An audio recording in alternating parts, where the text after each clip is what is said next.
అందరికీ నమస్కారం.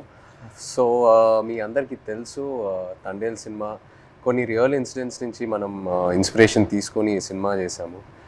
నాకు ఫస్టు చందు గారు ఈ కథ చెప్పినప్పుడు జస్ట్ ఒక 10-15 నిమిషాలు ఐడియాగా చెప్పాడు. ఆ తర్వాత నేను శ్రీకాకుళంకెళ్ళి, మత్స్యలేశంకెళ్ళి 22 మంది ఎవరైతే ఉన్నారో మత్స్యకారులు, వాళ్ళ నుంచి ఈ ఇన్సిడెంట్స్ బేస్ చేసుకొని సినిమా తీసామో వాళ్ళని వెళ్ళి కలవటం జరిగింది. సో, కొంతమంది వాళ్ళు మనతో ఉన్నారు ఇక్కడ. మొన్న ఈవెంట్కి వచ్చారు హైదరాబాద్కి, and I'm happy to have them here. So వాళ్ళతో మాట్లాడి ఇంకా కొన్ని విషయాలు తెలుసుకుందాం. Hello, hi. హాయ్.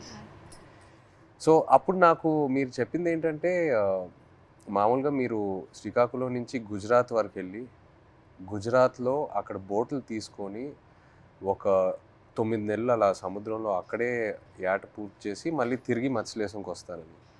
ఎందుకు గుజరాత్ వరకు ఎందుకు వెళ్తారు? అంటే మామూలుగా గుజరాత్ వరకు ఎందుకు వెళ్తున్నాం అంటే కారణం ఏంటంటే ఇక్కడ మనకి జిట్టీలు అందుబాటులో లేవు. ఓకే. అంటే ఇక్కడ ఏటకి వెళ్తుంటే అలలు పెద్ద కెరటాలు ఇరిగేస్తుంటాయి. దాని బోట్ల కింద ఉండిపోయి ప్రాణాలు కోల్పోతున్నాం.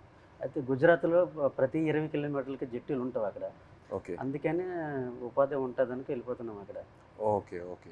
జీవనోపాధి ఓకే. కష్టపడ్డానికి వెళ్ళిపోతున్నాం. సో మీరు ఒకసారి అక్కడికి వెళ్ళాక ఒక నెల రోజులు సముద్రంలోనే ఉంటారా? ఒకసారి బోట్ తీసుకున్న తర్వాత నెల రోజులు సముద్రంలోనే ఉంటారు?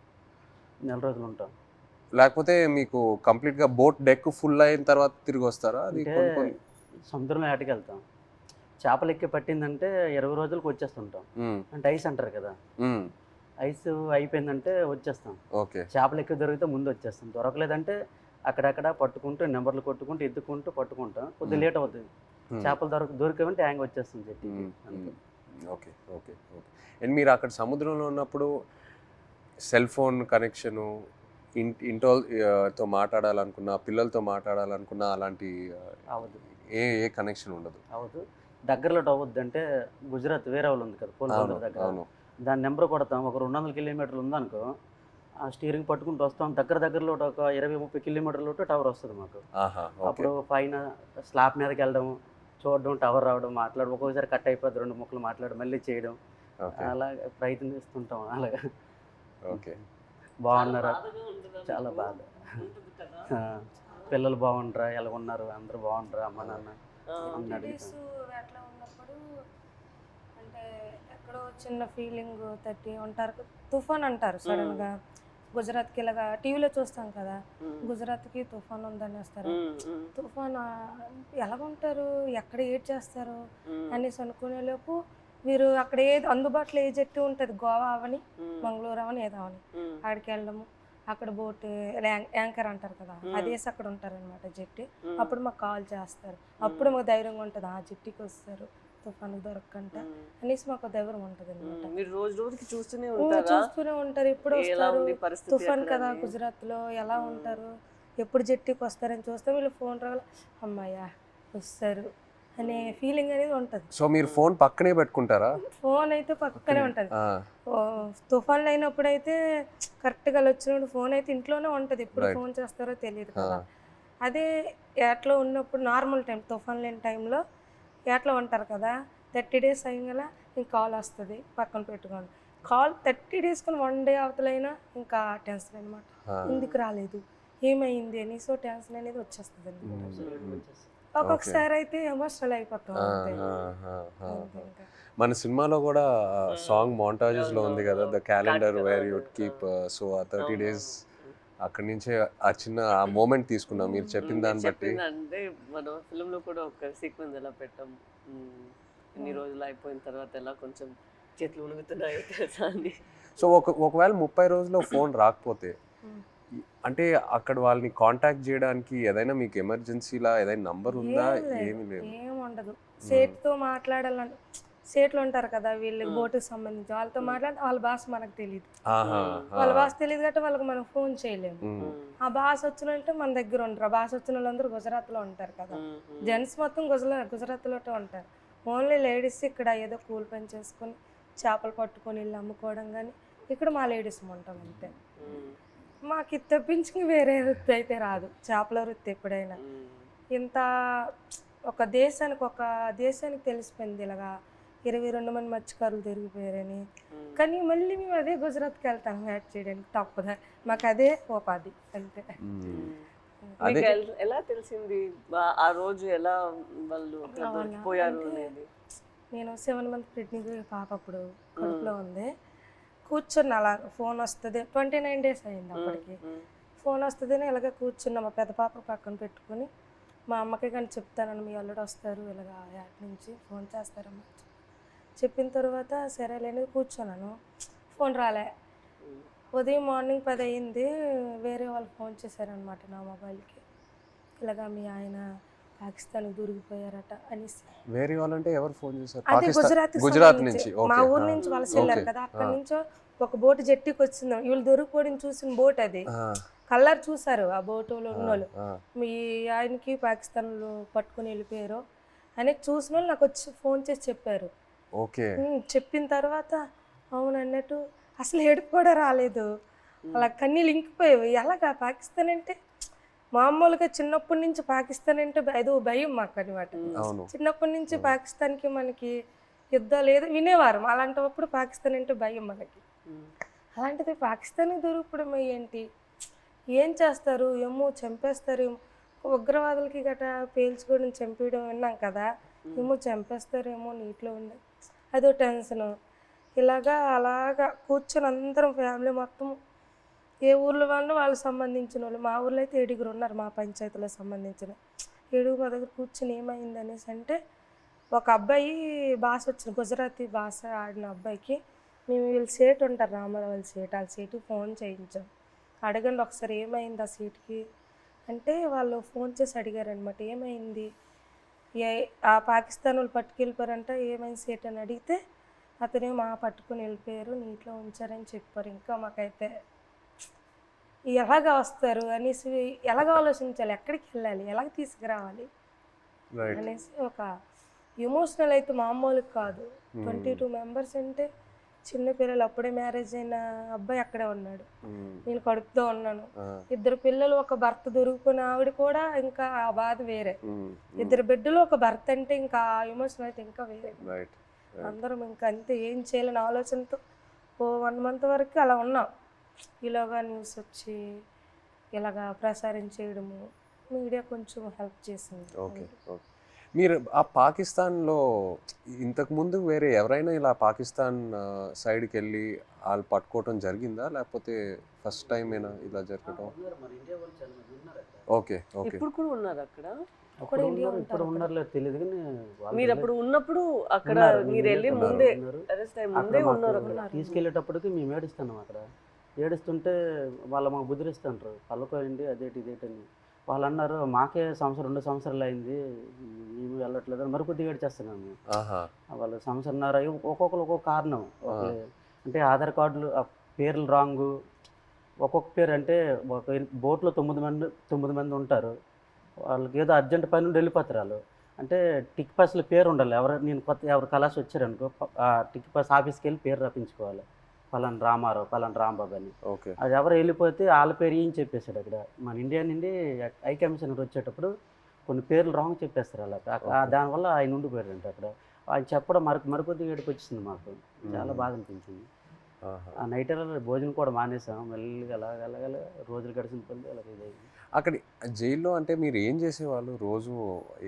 ఏదైనా ఫ్రీడమ్ ఇచ్చేవాళ్ళా, లేకపోతే సెల్లోనే ఉండేవారా, ఏం చేసేవారు? అంటే తెల్లారితే వచ్చేవారు కానిస్టేబుల్ పోలీస్ పాకిస్తాన్, లేపి మొక్కలకి నీళ్ళ గంట పోసేవాళ్ళం. ఓకే. తర్వాత గడ్డి గంట తెంపేవాళ్ళం, గడ్డి. తర్వాత గార్డెనింగ్ వాళ్ళు పాకిస్తాన్ ఖైదీలతో నీళ్ళు జల్లిస్తారు, వాళ్ళు జల్లిస్తే కర్రకి గోనెకి చుట్టేసి అలాగా అలికినట్టుగా తలా పేసినట్టు చేపిస్తారు. మాకు నీళ్ళు మోయమంటారు మాకు. ఓకే. ఆ నీళ్ళు మోస్తాం, 1-2 గంటల పని ఉంటుంది, మళ్ళీ లోపల తీసుకెళ్ళి తాళాలు వేసేస్తారు. ఇప్పుడు మీరు ఒకవేళ ఇంట్లో వాళ్ళతో మాట్లాడాలంటే ఉత్తరాల వైపే మీకు కమ్యూనికేషనా, లేకపోతే సెల్ ఫోన్తో? ఫోన్ ఏం లేదు, ఓన్లీ ఉత్తరాల వైపే. అండ్ అది పంపించడానికి ఎంతసేపు పట్టేది? మీరు ఒకసారి రాసిన తర్వాత, ఉత్తరం రాసిన తర్వాత వెళ్ళి మత్స్యలేశం చేరడానికి ఎంత టైం పట్టేది? అంటే మేము దొరికిన తర్వాత వాళ్ళు ఇండియా వాళ్ళు ఉన్నారు దాంట్లో, ఉత్తరాలు కూడా మేము అదే నెల 2 నెలలకి ఒక్కొక్కసారి లేట్ అయితే 3 నెలలు కూడా వస్తుందని చెప్పారు. ఆ, మేము కూడా లెటర్లో రాసాం ఇలా అనుకోండి అంటే అట్లా ఏట పూర్తి అయిపోయింది. ఆ, అదే రోజు తెల్లారిసరికి వచ్చే టైంకి అనుకోకుండా దొరికిపోయాం, ఆ, ఇలా జరిగింది. ఒక పక్క బాధగున్నా లోపల దిగమింగుకొని మీరు శుభ్రంగా ఉండండి ఉమ్, అని వాళ్ళకి చెప్పాం. ఉమ్, అప్పుడు ఇప్పుడు ప్రెగ్నెంట్ అప్పుడు అవును. అదే ఏట రావాలనుకుంటాను ఊరు నేను ఇంకా ఆ, వచ్చి రావాలనుకుంటా ఇంకా దొరికిపోయింది. లెటర్లో మాకు జాగ్రత్త చెప్తూ వాళ్ళ పైన ఆవేదన కూడా మాకు కనిపించింది లెటర్. ఆ, ఆ, ఆ, జాగ్రత్తగా ఉండండి, ఇక్కడ మాకేం పర్వాలేదు, కానీ వెళ్ళి పోరాటం చెయ్యండి. చేయండి. అంటే అక్కడ ఏంటంటే జాగ్రత్తగా ఉండండి, వెళ్ళి పోరాటం చేయమంటే మాకు ధైర్యం చెప్తూ వాళ్ళకి బయటికి తీసుకురావడానికి పోరాటం చేయండి నేను ఒక ఆవేదన అనేది కనిపించేది మాకైతే. ప్రెగ్నెన్సీ కదా అయినా సరే ధైర్యం చేసి వెళ్ళేదాన్ని. ఎక్కడ పొలిటీషియన్ మీటింగ్లు ఉన్నా సరే రైట్. వెళ్ళేది. ఏమో సింపతి ఉంటుందేమో, అరే ప్రెగ్నెన్సీ కదా, లేడీ కదా, పాప వాళ్ళ హస్బెండ్ దొరికిపోయారు అనేసి ఒక సింపతి ఉంటుందని ధైర్యం చేసి వెళ్ళిపోయేదాన్ని. ఓహో, మీరు వెళ్ళిపోయారు. నేను వెళ్ళిపోయేదాన్ని. ఓకే. తను ఆల్ ద పొలిటికల్ మీటింగ్స్ అవును, ఓకే. రైట్, అన్ని దగ్గరికి వెళ్ళిపోయేదాన్ని. ఓకే.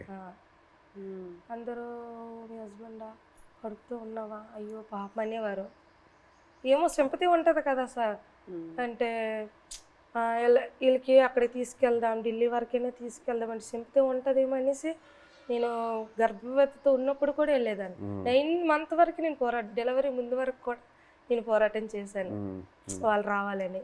అంతే. సో మీరు అక్కడ ఆంధ్రాలో తిరిగారు, ఇలా పొలిటికల్ మీటింగ్స్ ఏదైనా ఉంటే ఆ తర్వాత గుజరాత్ వరకు కూడా వెళ్ళారు కదా?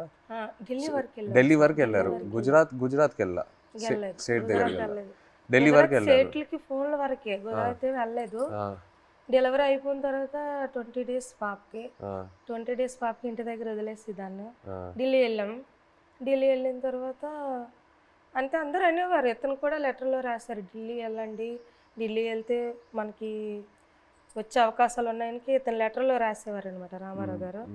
సరేలే ఢిల్లీ కొంచెం అది పేద పరిస్థితి కదా సార్, ఢిల్లీ అంటే మాకు తెలియదు, భాష తెలియదు, ఎలాగెళ్ళాలో తెలియదు.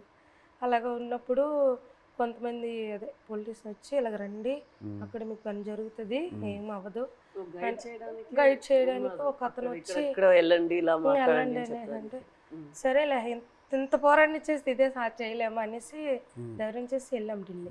ఢిల్లీ వెళ్ళిన తర్వాత అక్కడే ఢిల్లీ వెళ్ళిన తర్వాతే వీళ్ళు బయటకు వచ్చారు. అంతవరకు ఆ 14 నెలలు అక్కడే ఉన్నారు. అతను అక్కడ అంబాసిడర్తో మాట్లాడడం కానీ ఉన్నారనడం కానీ. మెయిన్ మాకు బాధ కలిగించింది ఏంటంటే పుల్వామా దాడి. ఆ దాడి ఇలాగ మార్నింగ్ ఇలాగ టీవీ వేసాను, ఇలాగ మన ఇండియాకి ఆర్మీకి ఇలాగ ఉగ్రవాదులు చంపేశారు, ఆత్మహత్య దాడి అయిందని తర్వాత అవునా ఎందుకు అనేసి వీళ్ళకి ఏం చేస్తారని ఇదో బాధ. మళ్ళీ అక్కడ మరి ఇండియన్స్ ఉన్నారు కదా సార్, ఏం చేస్తారని బాధలు ఉండేప్పటికీ లెటర్స్ అయిపోయి 3 months. వచ్చిన లెటర్స్ బాగానే వచ్చి పుల్వామా దాడికి ముందు లెటర్స్ కంటిన్యూ అయ్యాయి. మేము పంపించింది అతనికి వెళ్ళేది, అతను పంపించింది మాకు వచ్చేది. కానీ పుల్వామా దాడి తర్వాత స్టాప్ అయిపోయింది. 3 months వరకు ఒక్క లెటర్ రాలే. ఇంకా మాకు ఇంకా టెన్షన్ ఇంకా ఎక్కువైపోయింది, అదో బాధ అనేసి ఇలాగా మరి ఇంకా లేదు ఉండొద్దు ఎక్కడ ఢిల్లీ వెళ్ళిపోతాం అనుకుని అందరం 22 ఉమెన్స్ అందరూ ఇంకా లేదు పదండి అనేసి 22 మంది వెళ్ళిపోదాం, లేదు ఇంత మా ఓన్ డబ్బులు అనుకుని పదండి అనేసి ముందడుగేస్తాం అంతే. ముందడుగేసుకుని వెళ్ళిపోయాం అంతే. వచ్చిందో రాందో వెళ్ళాం. అక్కడికి వెళ్ళిన తర్వాత విదేశాంగ మంత్రికి కల్పించారు. ఇంగ్లీష్ రాదు కదా, ఏదో మా తెలిసిన భాషలు అంటే అతను మా కన్నీళ్ళు చూసి అతనికి అర్థమైపోయింది అనమాట. ఓ ఇంత బాధపడుతున్నారని ఏడుస్తాను. మా ఆవేదన చెప్తూ మా కళ్ళని నీరు వచ్చేస్తుంది. అది చూసి పాపం అతను తట్టుకోలేకపోయారు. వెంటనే ఫోన్ పాకిస్తాన్కి చేశారు. మన ఇండియా అంబాసిడర్ చేసిన తర్వాత పర్లేదు ఉన్నారు, ఇలాగ వస్తారు అని చెప్పారు, జనవరి కల్లా వచ్చేస్తారు అన్నారు. మా దగ్గర చెప్పారు జనవరి కల్లా వచ్చేస్తారు, రాకపోతే మీకే పాకిస్తాన్ నేను తీసుకెళ్తాను, నేను భరోసా ఇస్తానని మాట ఇచ్చిన తర్వాత అప్పుడు ఇంకా హ్యాపీ అంతే. అతను ఏంటంటే జనవరి కల్లా మాకు ఫస్ట్ కల్లా అక్కడి నుంచి లిస్ట్ వస్తుంది అనమాట. గనగల రామారావుకి వాళ్ళ భాష వేరే కదా సార్, గనగల రామ కొనగల్ల రామారావు, కేసుమర్రికి కసమర్రయ్య అన్నట్టు పేరు కరెక్ట్ గా సార్. ఆ లిస్ట్ కూడా రాంగ్ సాంగ్ వచ్చింది అనమాట. గనగల రామారావుకి గంగల్ రామారావు. సో మీరు కన్ఫ్యూజ్ అయిపోయారా ఎవరు అక్కడ ఎవరు ఉన్నారు ఏంటి? సరేలే అది ఉర్దూ భాష కదా, ఏమో ఇలాగ తెలుగు ఇలాగ రాశారేమో అని మాకు మేము ఆలోచించుకొని వచ్చేస్తారు అన్నట్టు. మీకు ఆ టైంలో ఎలా అనిపించింది? సడన్ గా భయం వేసింది. పేరు డిఫరెంట్గా ఉన్నప్పుడు 22 మందిలో 21 మంది వెళ్ళిపోయి నన్ను వదిలేస్తారేటని ఒక ఇది. వీళ్ళు కావాలని వాళ్ళకి రాస్తారేటో చెప్పలేం. పాకిస్తాన్ ఓన్లీ మీ పేరే తప్పేశారా? అందరివి ఉన్నాం. ఓకే, అందరివి అందరివి ఏదో ఒక కొంతమంది అక్కడక్కడ పేరు గనగల రామారావుకి గంగల్ రామారావు వచ్చింది. గంగల్ రామారావు వస్తే మరి పేరు డిఫరెంట్ అయితే ఖచ్చితంగా వదిలేస్తారని ఇండియా వాళ్ళు అంటుంటారు. ఇంతకుముందు ఉన్నవాళ్ళు పాత వాళ్ళు. నాకైతే రాత్రి ఇద్దరు రాలేదు. 22 మందిలో 22 నా పేరు రాకపోతే నాకు వదిలేస్తే నాకు నిద్ర పట్టట్లేదు, తినాలనిపించట్లేదు. అప్పటికే 14-15 నీళ్ళు అయిపోయింది, సంవత్సరం దాడిపోయింది. అప్పటికి ఇలాగ అయిపోయాను, సన్నంగా అయిపోయాను. వాళ్ళు ఏదో చపాతీలో అంటే ఏదో కలుపుతారంట అక్కడ జైల్లో. అదేదో మనకి ఏదో బరువు మోయాలని మోయలేమంట, ఆవేశం వచ్చేస్తుందంట. వాళ్ళు చెప్పిన మాటలే అప్పటికే సన్నంగా అయిపోయాను. తర్వాత నోటానికి కూడా బ్లడ్ వచ్చేస్తుంది. ఏమంటే టెస్టులు చేస్తే వేడి వల్ల అన్నారు, ప్రాబ్లం లేదంటే కొద్దిగా ఆపేయకుండా ఉన్నాయి. అలాంటి చాలా భయం వేసేది. అలాగే పుల్వామా టైంలో మీరు అక్కడ ఒక కన్ఫ్యూషన్ లాగా ఏమైనా అయిపోయిందా మీకు? అయిపోయింది. మరి ఏదో వేరే సెల్లో పెట్టేవారంట అక్కడ, ఏదైనా బయట ప్రమాదం ఏదైనా జరిగితే. అంటే బీహార్ జైల్లో ఒక పాకిస్తాన్ ఖైదీకి ఇండియా వాడు చంపేశారని తెలిసింది మాకు. అక్కడ జైల్లో టీవీ ఉంది మాకు చూస్తుండగా. చంపేస్తే మాకు తెలీదు. మాకు 4 రూమ్లలో అందరికి ఒక్క రూమ్లో బంధించేస్తుంటారు. బ్యాగులకి నైన్గా పట్టుకొని ఒక రూమ్లో తీసుకెళ్ళి ఇంకోటి బాంబు వేసేస్తారు, మనం చంపేస్తారని అంటే ఇంకొకడు. చాలా భయం వేసేస్తుంది. అప్పుడు ఇంకో అందులో కానిస్టేబుల్ ఉంటారు కదా కొందరు పాకిస్తాన్ వాళ్ళు, ఆయన లేదు అక్కడ మీ ఇండియా కూడా మా పాకిస్తాన్ ఖైదీ చంపేశాడు కదా, ఇక్కడ మీ వాళ్ళకి ఏం జరగకంటే మీరు అందరికి ఒక రూమ్లో పెడతాను, మీరు జడ వద్దని చెప్పాడు. అప్పుడు కొద్దిగా ఊపిరి పీల్చుకున్నాం. అలా జరిగింది. అండ్ మీకు జైల్లో ఇప్పుడు డబ్బుల్లా ఇప్పుడు ఈ ఉత్తరాలు పంపించడానికి ఆ అమౌంట్ ఎలా మీకు ఇప్పుడు పెన్నుల మీద పేర్లు చేస్తాను నేను. ఒక్కొక్కరు ఒక్కొక్క పని నేర్చుకున్నాం. నాకైతే 2 వారాలు పట్టింది టైం. ఓకే, ఇప్పుడు నాకు చైతన్య పెన్ను ఉంటుంది, పైన దారంతో నాకు చైతన్య పేరు వచ్చేస్తుంది. కింద సాయిపాలు అంటే ఒక పెన్ను మీద 2 పేర్లు రాస్తే 2 పేర్లకు 200 ఇస్తారు. ఒక పేరు అయితే 100 రూపాయలు ఇస్తారు. అలాగే రోజుకి 5-6 పెన్నులు అలా చేసేవాడిని. ఆ పెన్నులు వాళ్ళకి ఇస్తే ఖైదీ లేట్ చేస్తారు, వాళ్ళకి బెయిల్ మీద వెళ్తారు కదా కోర్టుకి, వాళ్ళ ఫ్యామిలీకి ఇస్తారు కదా. ఆ డబ్బులతోటి మేము ఏంటంటే అప్పుడప్పుడు ఏదో గుడ్లు తెచ్చుకొని కానీ మాంసం కానీ తినడం కానీ. 22 మందికి మన మెయిన్ లీడర్ని కదా, వాళ్ళ గెడ్డలకు కానీ వాళ్ళ రింకిలకు కానీ బిస్కెట్లు కానీ ముసలి వాళ్ళకి తెలియదు కదా, వాళ్ళకి డబ్బులు ఇచ్చేవాడిని గెడ్డలకి. సో ఒక్క ఉత్తరం పంపించడానికి ఎంత ఎంత అయ్యేది మీకు? అంటే ఒక 200-300-500 అంటే మా డబ్బులు ఉండవని తెలిసి ఏవో ఖర్చులు మట్టుకు పనులు చేస్తుంటాం. వాళ్ళకి ఇచ్చి వాళ్ళకి ఎన్ని పేజీలు రాయొచ్చు ఒకసారి? ఎన్ని పేజీలు పంపించచ్చు ఉత్తరం? అంటే వైట్ పేపర్ మీద రాసి లోపల కవర్లో పెడతాం మేము. మినిమం 2 పేపర్లు 22 మంది 2 పేపర్లో రాసి పంపించాలి. అంటే ఒక్కో ఇద్దరేసి ఒక్కో ఉత్తరం ఉంటుంది. 22 మంది ఎవరిదా ఇద్దరు జాయింట్ పడేవాళ్ళం. ఓకే, ఇంకా డబ్బులు లేనప్పుడు సర్దుకుంటేవాళ్ళం. అలాగే ఇటు పెట్టి అటు పెట్టి అలాగే అడ్జస్ట్మెంట్ అయ్యేవాళ్ళం. మీరు ఒక్కొక్కరికి ఈ ట్రిప్ అయితే నువ్వు లెటర్ పంపిస్తే నెక్స్ట్ ట్రిప్ నేను పంపుతాను. మళ్ళీ మాకు కాంప్రమైజ్ అయ్యి అడ్జస్ట్ చేసుకునేవాళ్ళం. Okay okay. అండ్ మీ పాప ఫోటో ఫస్ట్ టైం ఎలా చూసారు? అక్కడ అంటే పేపర్లో కటింగ్ చేసి ఉత్తరాలు పెట్టి పంపించారు ఆవిడ. అంటే అక్కడ ఏమేం జరుగుతుందనా ఊర్లో? ఓకే, పెట్టారు. పెట్టేసి పంపించేదాన్ని. అది చూసి అందులో చూసారు అంత. మీరు కావాలని అలా ఫోటో పెట్టారా? పేపర్ కావాలని కాదు, చూడు ఇలాగ ధర్నా చేస్తాను, మీరు భయపడకండి, ధైర్యంగా ఉండండి, మీకు తీసుకొచ్చే బాధ్యత మాదనేసి ఒక ధైర్యం చెబుతూ లెటర్ రాసేవారు.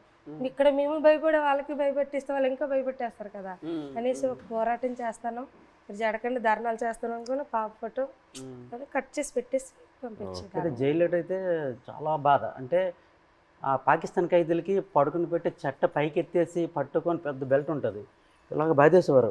అమ్మో సచ్చాను బావ సచ్చాను అంటే మేమేంటి మనకి అలాగ కొట్టేస్తారని మేము జడిసిపోయాం. ఈ చెట్ట పైకి ఎత్తేసేవారు, చేయలేక సాపేసేవారు.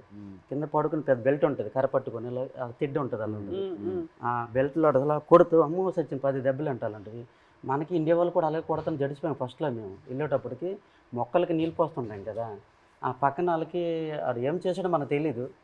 అలా కొడుతుంటే అలాగే మనకి కూడా కొట్టేస్తారని భయం వేస్తుంది ఫస్ట్లో.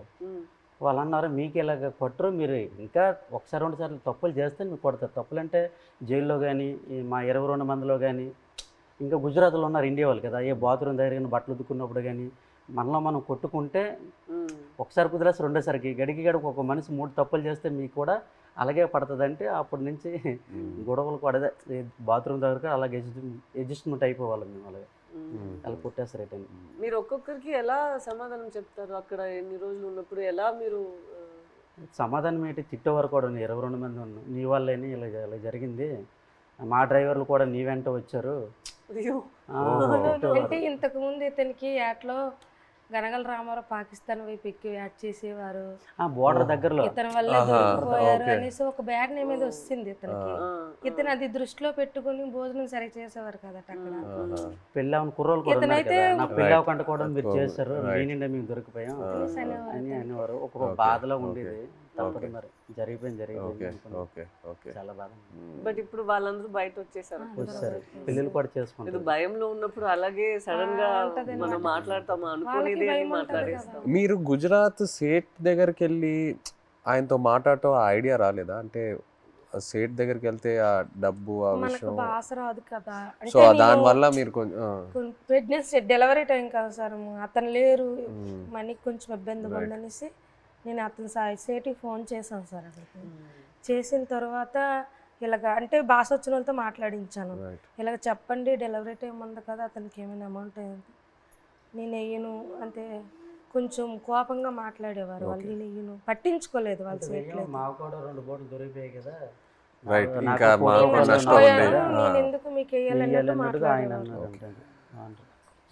ఇప్పుడు మీరు ఇలా ఒక పరిస్థితి రాలేదంటే కూడా మీకు చాలా కష్టాలు వస్తూనే ఉంటాయి కదా, మీకు రోజుకి ఇలా మీరు చెప్పినట్టు ఎలా తుఫాన్ వస్తుంది ఇదన్నీ మీరు చూస్తూనే ఉండాలి కదా. తుఫాన్ వచ్చింది, అక్కడ చేస్తుండగా తుఫాన్ వచ్చింది, తర్వాత యాంటీ అని ఓవర్లేసి మాకు పిడికి పడ్డా తిరిగిపోయింది, చాలా ఇబ్బంది పడ్డాం. తర్వాత బోటు మొత్తం నీరు అయిపోయింది, చాలా ఎదుర్కొన్నాం అన్ని. ఒక్కొక్కసారి బోట్లు మునిగిపోతున్న టైంలో పక్కన బోట్ వచ్చి మనుషులు కాపాడేవారు, బోట్ మాత్రం మునిగిపోయేది. కానీ అక్కడ పక్కన బోట్ లేకపోతే ప్రాణాలు కూడా కోల్పోతారు. అలాంటి పరిస్థితి ఇదని వాళ్ళు చెప్పినప్పుడు మీరు మీ ఆయన దగ్గర అడగలేదా, మీరు ఎందుకు ఈ పని చేస్తున్నారు, మాతోనే ఉండండి, ఇక్కడే ఏమైనా పని చేయండి, మీరు అట్లా ఏం అడగలేదా? లేదు మేడం, అలాంటి ఉపాధి అక్కడ లేదు, మా సైడ్ లేదు. అక్కడికి వెళ్తేనే మాకు మేము అంటే ఇక్కడ రూపాయి వేస్తే అక్కడ 2 రూపాయలు.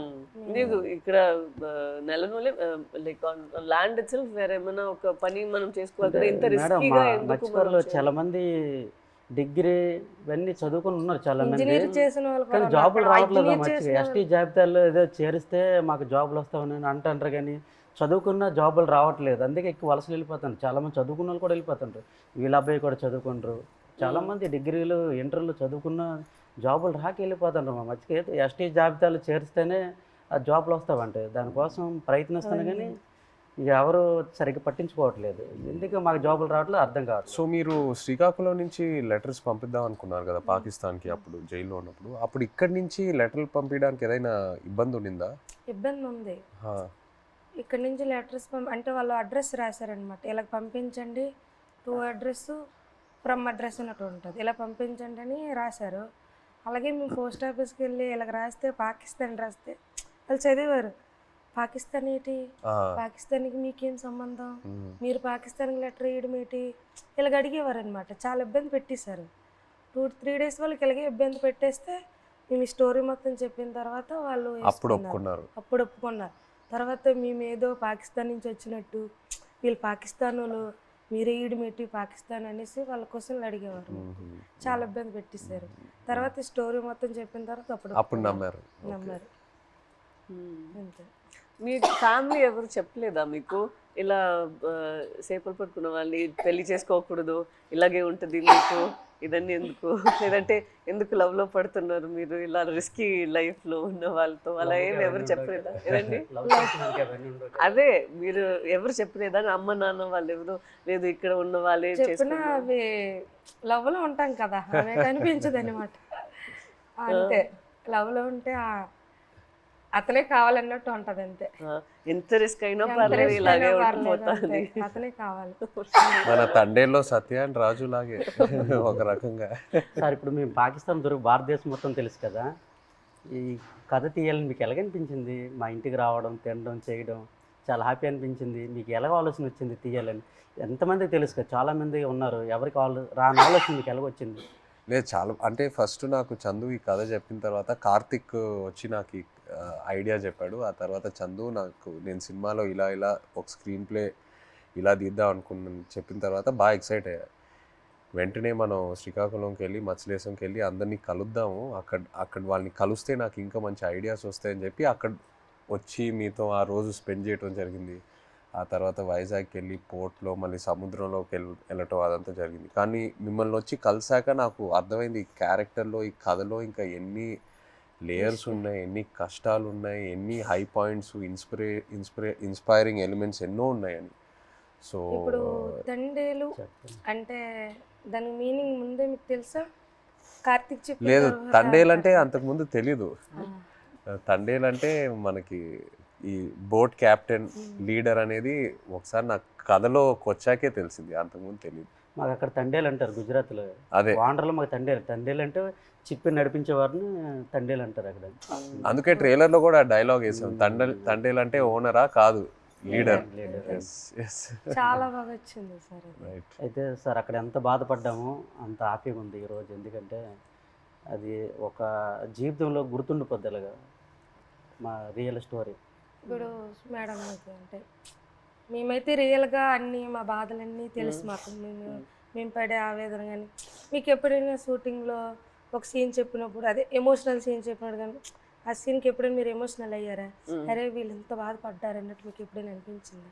మాకు మీ వే ఆఫ్ లైఫ్ రోజు రోజు మీరు ఎలా గడుపుతున్నారో అదే నాకు ఒక పెద్ద ఆశ్చర్యం. మీరు ఎలా చెప్తారు, నేను రోజుకి తుఫాన్ అక్కడ వస్తుందా, ఏమవుతుంది అని ఒక రోజు రోజుకి ఎలా మీరు గడపగలుగుతారు, నెక్స్ట్ రోజు లేచి అది నిజ లైఫ్లో నేను అది చేయగలుగుతాను అంత నాలో ఆ శక్తి ఉందని నాకు తెలీదు. సో ఒక్కొక్కసారి అలా చేసినప్పుడు మనం ఫిల్మ్లో నాకు ఈ ఆలోచనే వస్తుంది, వీళ్ళకి ఎక్కడి నుంచి ఆ ధైర్యం వస్తుంది? ఎందుకంటే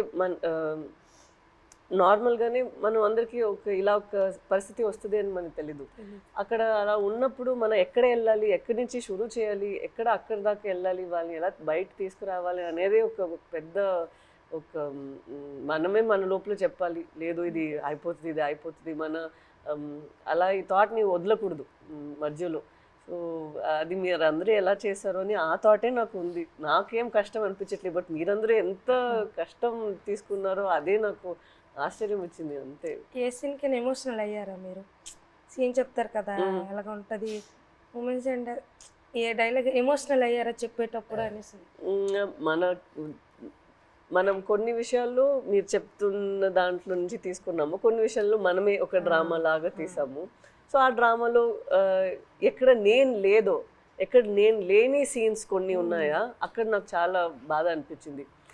నా సీన్స్ ఏముందో అది వేరొక డ్రామాలో వెళ్తుంది, బట్ నిజంగానే ఒక రోజుకి ఎలా వాళ్ళు ఏం జీవిస్తున్నారో కొన్ని క్యారెక్టర్స్ ఉన్నారు, వాళ్ళకి జరిగిన పని, వాళ్ళు చెప్తున్న మాటలన్నీ విన్నప్పుడు నాకు అప్పుడు బాధ అనిపించింది. నాది కన్నా వాళ్ళది నేను విని చాలా బాధపడ్డాను. మీరు ఢిల్లీ వెళ్ళటం ఆ ఎపిసోడ్స్ మీరు నాకు శ్రీకాకుళంలో చెప్పినప్పుడు బాగా ఎమోషనల్గా అనిపించినాయి. మీరు ఢిల్లీకి వెళ్ళి ఎలా పోరాడారో అక్కడ. అండ్ అది కాకుండా ఇంకోటి నాకు చెప్పారు, సముద్రంలో ఉన్నప్పుడు ఒక పెద్ద షిప్ వచ్చి మీది ఒక చిన్న బోట్ అలా కొట్టుకొని అలా వెళ్ళిపోయింది కదా, అది చెప్పినప్పుడు నాకు నిజంగా చాలా ఆశ్చర్యంగా అనిపించింది. కొట్టుకొని పోయి అసలు ఆగలేదు కదా, కొట్టుకొని అలా వెళ్ళిపోయారు కదా. పెద్దది కదా. మీరందరూ అందరూ like community so United, and I think మీలో ఉన్న శక్తి మీరందరూ కలిసి ఒకేలాగా ఉన్నారు కదా, లైక్ వన్ ఫ్యామిలీ, ఒక ఫ్యామిలీ అర్థమైంది. బట్ మీరు అందరి ఒకే ఫ్యామిలీ కదా, సో ఒక్కరికి ఇది జరిగిందంటే అందరికి అది జరిగినట్టే. ఏ ఫ్యామిలీకి అలా జరగకూడదు, మా ఫ్యామిలీలో ఒకేసారి దొరికిపోవడం అంటే చాలా బాధాకర విషయం. నేను డ్రైవర్ మెయిన్ తండ్రి కనుక ఆ లైన్ బోట్ ఆఫ్ చెప్పినట్టు మా బావగారు, తర్వాత మా ఎర్రకి బామ్మరిదే అంటే అన్నయ్య, నేను బోట్ ఆఫ్ చెప్పాను. ఈ బోట్ ఆఫ్ చెప్పిన ఓనర్లు అంతా నా వెనక పంపించారు. ఈ రామారావు ఎక్కి చేపలు పడతాడు, ఈ వెనకెతలు వెళ్ళండి చేపలు ఎక్కి దొరికితే అనుకుని నాకు వెనకాల పంపించడం, దొరికిపోవడం చాలా బాధాకరం అనిపిస్తుంది. అలా జరుగుతుంది అనుకోలేదు. సో లాస్ట్ క్వశ్చన్, అంటే తండేల్ 2 ఉందా? మీరు ఆ రోజు ఈవెంట్ లో ఏదో జోక్ వేశారు కదా, చెప్పండి. ఇంకోసారి పాకిస్తాన్కి దొరకాలి, అప్పుడు స్టోరీ అంటే ఒక కోరిక తండేల్ 2 ఉంటే ఖచ్చితంగా ఒక తమ్ముడుగా యాక్టింగ్ చేయాలని ఓకే రైట్. కోరిక మటుకు నెరవేర్చాలి. అయితే పాకిస్తాన్ దొరకకుండా దొరకవు ఈసారి. మీరు ఇంకా ఢిల్లీ అంతా వెళ్ళరా? అంత తిరిగే శక్తి ఓపిక లేదా? బోల్డ్ కథ ఉంది. ఇంకా అక్కడ నుండి వచ్చేసరికి ఇంకా ఇక్కడ ట్రావెల్ పడ్డాం. అప్పుడే ఇప్పుడు రైటర్ ఒక సంవత్సరం పాటు మేము వెనకాల ట్రావెల్, ప్రతిదీ తిన్నా ఏం చేశారు ఏమిటి అనేది ఒక సంవత్సరం పాటు ఫోన్ కాల్. అదే ఇక్కడ పాకిస్తాన్ వచ్చేసరికి ఇక్కడ అప్పటికి 7 సంవత్సరాలు అవుతుంది. ఇప్పుడు చాలా ఉన్నాయి కదా, ఇంకా ఇక్కడ తండేల్ 2లో కూడా ఇంకా బోల్డ్ కథ ఉంటుంది.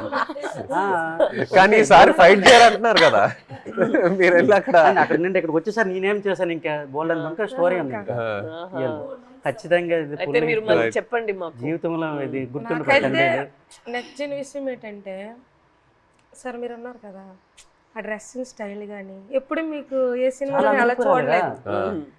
ఆ చినిగిపోయిన షర్ట్ కానీ ఆ డ్రెస్సింగ్ స్టైల్ కానీ, అనకాపల్లిలో ఒక షూటింగ్ ఉంది కదా, అక్కడికి వచ్చాము. అవును అవును. అక్కడ చూసి నేను షాక్ అయిపోయాను. అదే ఏ సినిమాలో చూడలే అసలు. అలా ఇమిడిపోయారు సార్ మీరైతే.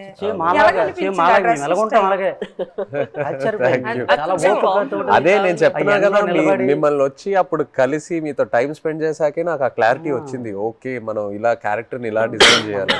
సో సేమ్ బనీలతోటి ఆ ఎండలోటి ఇవన్నీ చాలా కష్టపడ్డారు. చాలా యాంకర్ పట్టుకొని ఉన్నారు కదా ఫస్ట్ కోసం, టెంట్ పట్టుకొని. అవును, హైలైట్ అది అయితే అందరు కూడా మౌలు ముసలంతా సాయి సినిమా మేము చూడాలి. ఎవరికి ఫోన్ చేసినా అదే రింగ్ స్టోన్ బుజ్జి తల్లి. ఎవరికి ఫోన్ చేసినా రింగ్ స్టోన్ ప్రతి సెల్లకి. హైలెస్ సాంగ్ ఉంది కదా, అది ఎలా హైలెస్ అది మా స్లాంగ్. అవును, ఎలా సింక్ అయింది అది అక్కడ. అంటే మీ మలాలకి తెప్ప లాగేటప్పుడు వస్తారు కదా, when they rowing, when they pulling the net. ఇప్పుడు అది రేరు. ఇంతకు ముందు జనరేషన్ లో ఎక్కువ వాళ్ళు వచ్చినప్పుడు నేను మీరు తెడ్డు అంటారు కదా, కత్తావా అంటాము. ఏమంటారు? కత్తావా. కర్తావా. ఆ కత్తా పట్టుకుని కత్తావా అంటాం మేమైతే. అండ్ పెద్దాలు వచ్చినప్పుడు ఇలాగా బోట్ వెళ్తుంది కదా, ఆ కత్తం తోటి అలా లెవెల్ చేసుకొని వచ్చి ఐలెస్ అనుకుని వచ్చి వడ్డీకి వస్తారు. ఓహో, అంటే ఎలా సింక్ అయింది అది. అది మాకు ఆశ్చర్యం. ఈ విషయం మన చందు మొనెటి అండ్ దేవి గారికి వాళ్ళకి క్రెడిట్ ఇవ్వాలి. రైట్, శ్రీమణి గారికి. బుజ్జి తల్లిలో ఒక పాయింట్ ఉంది, అది అయితే నాకు కదిలించింది. ఏది? ఉప్పు నీటికి ముప్పును కూడా గట్టిగా దాటి గట్టి అంటే ఎంత అలలకైనా మీరు దాటుతారు, కానీ ఒక కన్నీటి చుక్క దాటలేకపోతాడు అంతే. అక్కడైతే చాలా ఎమోషనల్ స్ట్రాంగ్. ఆ పాయింట్ అయితే నాకు పిచ్చిగా నచ్చింది. చాలా బాగుంది. Thank you so much. Actually మీరందరికీ థ్యాంక్ యూ చెప్పాలి. అవును, మీరు మాకు పూర్వ జన్మలో అదృష్టం చేసుకున్నాం. అట్లా ఏం లేదు, అట్లా ఏం మా జీవిత రియల్ జరిగింది. ఇంకో ఎన్నో విషయాలు చెప్పాలి, బట్ మనకి సినిమా పరంగా ఓన్లీ 2 గంటలే ఉంది.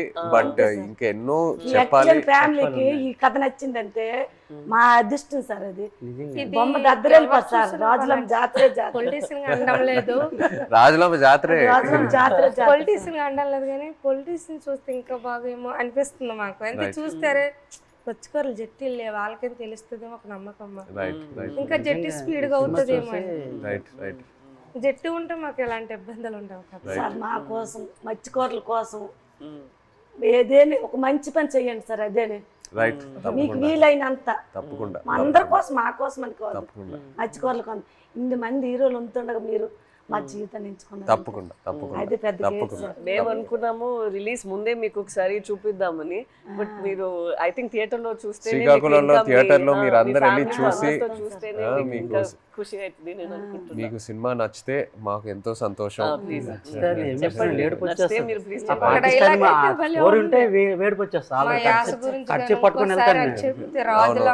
అది మిమ్మల్ని మైండ్ లో పెట్టుకొని చేస్తాం. అవునా? జరిగింది. ఇప్పుడు మేము చేపలు సార్, మా యాస వేరే ఉంటుంది. వాళ్ళు అక్కడ ఉంటుందిరా అనడానికి అక్కడ ఉంటుందిరా అనేసి మా భాష వేరే ఉంటుంది. ఒక సిటీ వెళ్ళామనుకో మా భాష విని అరే చేపలు వాళ్ళరా అంటారు. కొంతమంది మీ చేపలు ఇలా అంటారు. కొంతమంది అంటే అంటారు అనడానికి మాకు అలాగ రాదు. ఒక్కో వేరే మత్స్యకారుల స్లాంగ్ వేరే ఉంటాయి. మా స్లాంగ్ వేరేగా ఉంటుంది, పక్కన మత్స్యకారు స్లాంగ్ వేరేగా ఉంటుంది. అందులో మా స్లాంగ్ అయితే ఎవరు మాట్లాడలేరేమో, కానీ మేడం గారు అయితే బాగానే మాట్లాడారు. సూపర్. నాకైతే బాగా చెప్పారా? చాలా మేము మాట్లాడినట్టు మాట్లాడారు అసలు. ఇది చాలా హైలైట్, భయం, నేను ఫుల్ టైం అదే ఆలోచిస్తాను. హైలైట్ మేడం గారు. మేము అలాగే మాట్లాడతాం, ఉంటదిరా అలాంటి వెళ్దాం రా అన్నట్టు మేడం గారు. చాలా థ్యాంక్ యూ సో మచ్. ఇది నాకు పెద్ద compliment. Thank you very much. Success meet మాత్రం శ్రీకాకుళం అది నా ప్రామిస్. సినిమా అవును. రిలీజ్ తర్వాత సక్సెస్ మీట్ కి మేము శ్రీకాకుళమే వస్తున్నాము. మచ్చలేసు ఆ టైం లోపల అక్కడికి వచ్చి కలిసి శ్రీకాకుళంలో సక్సెస్ మీట్ పెట్టి వెళ్తున్నాం. ఎక్కడికి వస్తారు ఆ టైం లోపల మీ 25 మందిని కాల్ చేసి వాళ్ళని కూడా సక్సెస్ మీట్ లో వాళ్ళని కూడా అప్పుడు వచ్చేస్తే కరెక్ట్ గా ఉంటుంది. శ్రీకాకుళం అంటే కేమచ్చలేసి వస్తానరా? రమ్మంటే వస్తాం, ప్లాన్ చేస్తాం. బట్ సక్సెస్ మీట్ అయితే శ్రీకాకుళంలో చేస్తున్నాము తప్పకుండా. Okay, thank you so much. మాతో మీరు కలిసి ఇంత షేర్ చేశారు. Again thank you so much.